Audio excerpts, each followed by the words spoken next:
Hello everyone, how are you all? I hope you all are doing great. So from this video, we are going to start class 8 geography. And from this video, we will start the second chapter of class 8, and that one is land, soil, water, natural vegetation and wildlife resources. And this one will be the first part of this chapter. And as you know कि हर एक video के आखिरी में मैं आपसे एक question पूछती हूँ. So be ready for that. Okay, so let's start. तो शुरू करेंगे हम एक छोटी सी स्टोरी से जो कि होगी मम्बा और पीटर की. तो जो मम्बा है वो एक छोटे गांव में रहता है जिस गांव का नाम है तंजानिया, जो कि अफ्रीका में है. और जो मम्बा है वो सुबह जल्दी उठती है और उसके बाद वो पानी भरने के लिए जाती है. और पानी भरने के लिए उसे काफ़ी लंबी दूरी तक जाना होता है और वापस आने के लिए भी उसे काफ़ी टाइम लगता है. उसके बाद घर आने के बाद वो अपनी मम्मी के घर में हेल्प करती है और साथ ही साथ अपने भाई की भी देखभाल करती है. और उसकी जो फैमिली है, उसकी फैमिली के पास एक छोटी सी लैंड है और एक छोटा सा घर है. जो मम्बा के फादर हैं वो उस छोटी सी लैंड पर मेज़ और बीन्स लगाते हैं. और उस मेज़ और बीन्स को लगाने के लिए उसके फादर जो है काफ़ी मशक्क़त करते, काफ़ी मेहनत करते, तब जाके उसकी खुदाई हो पाती है. और यही जो छोटी सी लैंड है जो इस पे वो उगा रहे हैं, जो प्रोडक्शन हो रहा है, उस प्रोडक्शन से भी इतना ज़्यादा प्रोडक्शन नहीं हो पाता है जिससे कि उसकी पूरी फैमिली रह पाए. नाउ मीन्स उनकी लाइवली, और आप कह सकते हो कि this is not enough to feed their family.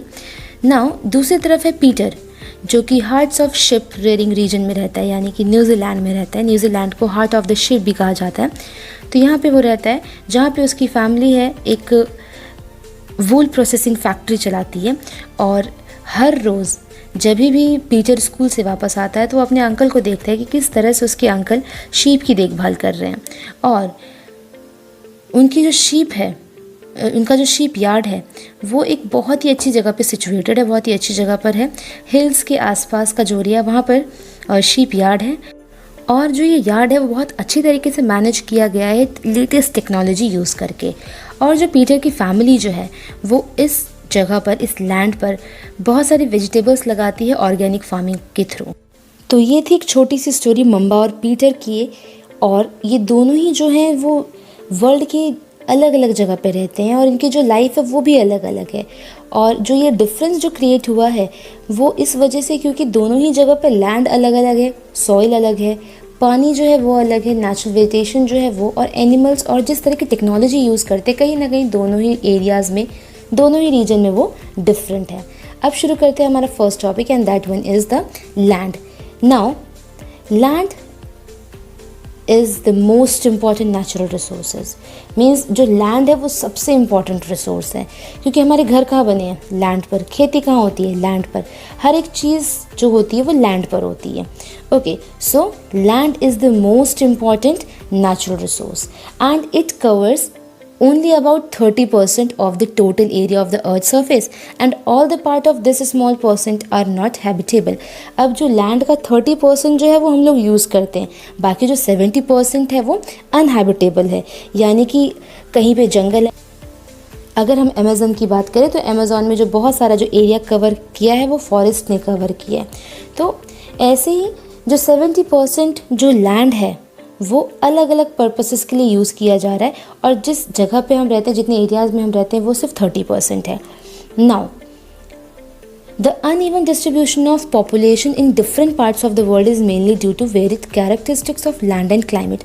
और जो हमारा अनइवन डिस्ट्रीब्यूशन है पॉपुलेशन का, कि बहुत सारी पॉपुलेशन जो है इंडिया की अगर हम बात करें तो बहुत सारी पॉपुलेशन जो है वो नॉर्थ साइड में रहती है या फिर साउथ में रहती है. और ये कहीं ना कहीं जो ये अनइवन डिस्ट्रीब्यूशन है पॉपुलेशन का वो कहीं ना कहीं वेरी करता है क्लाइमेट से और लैंड से. किस तरह की लैंड है, लोग लैंड को और क्लाइमेट को देख कर रहना पसंद करते हैं. अब अगर आप देखो तो अंटार्कटिक में इतने लोग नहीं रहते हैं, ठीक है, क्योंकि वहाँ ठंड बहुत ज़्यादा होती है. ओके, इक्वेटर के साथ के जो देश हैं वहाँ पे इतने सारे लोग नहीं रहते हैं क्योंकि वहाँ पे गर्मी बहुत ज़्यादा है. तो कहीं ना कहीं क्लाइमेटिक कंडीशंस और लैंड को देखकर लोग रहते हैं.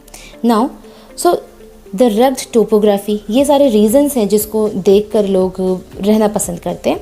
The rugged topography, then steep slopes of the mountains, low lying areas susceptible to water, logging, desert areas, thick forested areas are normally sparsely populated or uninhabited. ये कुछ ऐसे हैं. आपने देखा है कि लोग फॉरेस्ट में बहुत सारा जो पॉपुलेशन है फॉरेस्ट में रहता है? नहीं.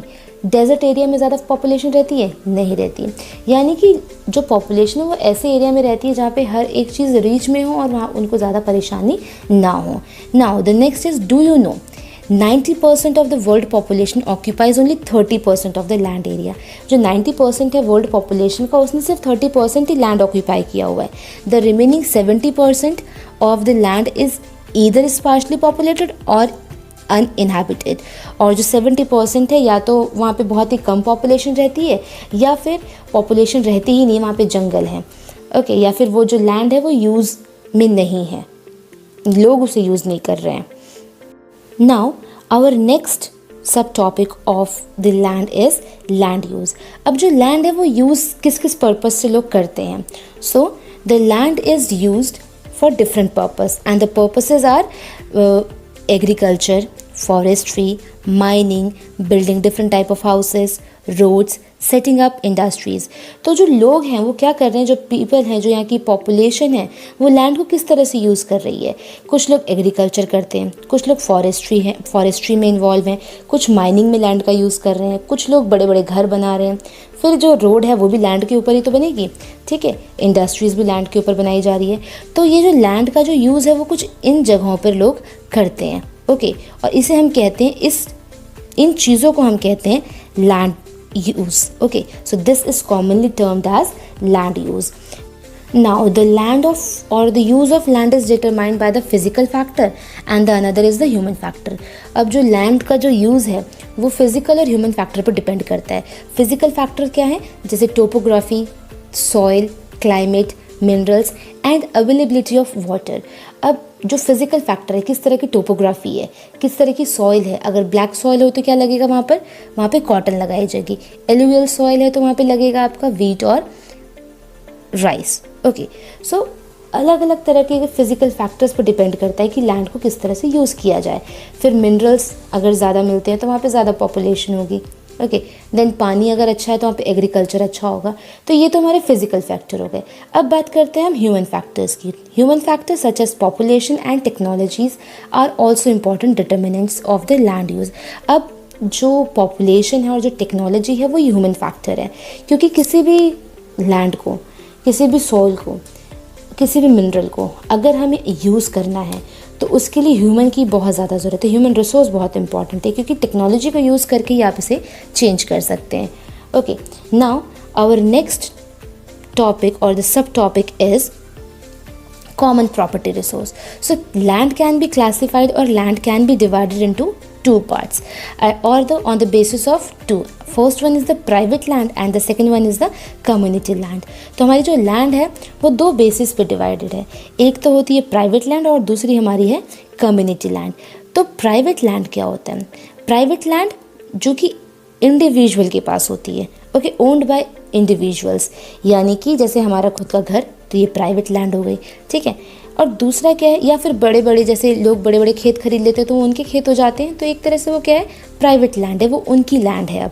अब उसमें कोई दूसरा काम नहीं कर सकता क्योंकि उस पर्सन ने वो खरीदा है तो वो उसकी खुद की लैंड है. दूसरी लैंड और the second land is the community land.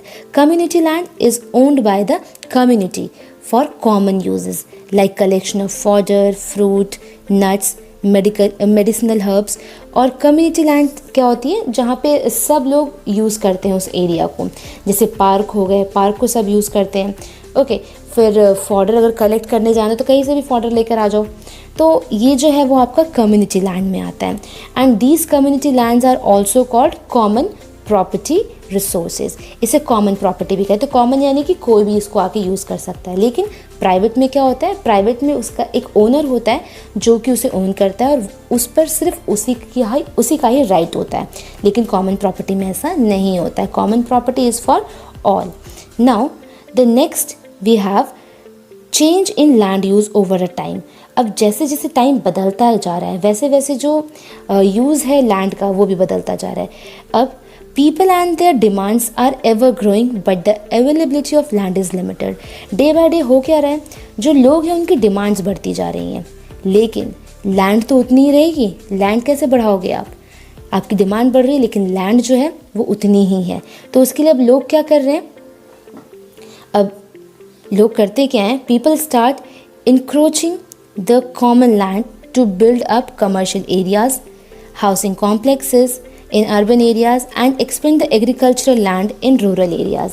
अब क्या हो रहा है, लोग लैंड यूज़ कर रहे हैं, लैंड जितने उनकी यूज़ के लिए है उतना तो यूज़ कर ही रहे हैं, साथ ही साथ वो लैंड जो कि उनकी यूज़ के लिए नहीं है, जैसे कि फॉरेस्ट जो लगे हैं, तो लोग क्या कर रहे हैं, फॉरेस्ट को कट कर रहे हैं, उस लैंड को यूज़ कर रहे हैं। बड़े बड़े वहाँ पे कमर्शियल एरियाज़ बनाए जा रहे हैं, बड़े बड़े हाउसिंग कॉम्प्लेक्स बन रहे हैं वहाँ पर, और एग्रीकल्चर के लिए भी लोग क्या कर रहे हैं, लैंड को एक्सपेंड करते जा रहे हैं।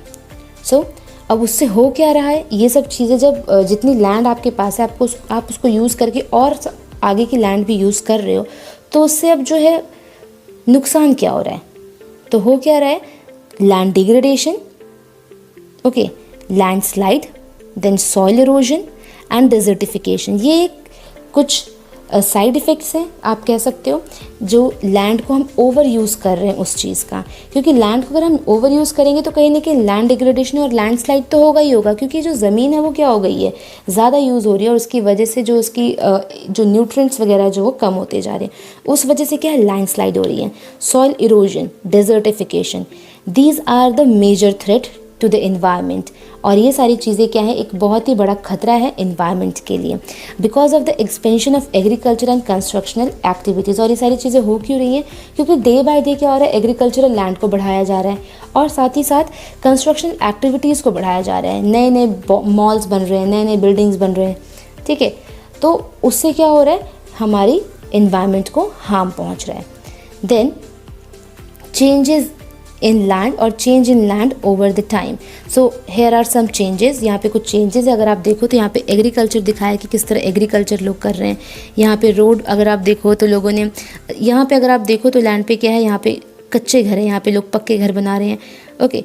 फिर यहाँ पे जो ट्रांसपोर्टेशन है वो आ गया है, पक्की रोड यहाँ पर आ गई है, और धीरे धीरे करके यहाँ पे बड़ी बड़ी बिल्डिंग्स। अगर आप कंपैरिजन करो इन चारों पिक्चर्स को, तो यहाँ पे अगर आप पहले हट था, फिर एक पक्का घर बना, फिर यहाँ बिल्डिंग्स बन गई, और फिर यहाँ पर अगर आप कहो तो टावर्स बन गए। तो कहीं ना कहीं डे बाय डे जो है लैंड का ओवर यूज़ हो रहा है, टाइम ओवर टाइम होता जा रहा है और साथ साथ ओवर यूज़ होता जा रहा है। Okay, this is all about this topic. Now your question time. Which country has the highest percentage of land under pasture? And you have to give your answer in comment box। तो ये था आज का lesson. मैं हूँ आपकी दोस्त केशा Kushwaha. If you like my video, then please do share and subscribe, and thank you for watching। Stay home, stay safe, bye bye।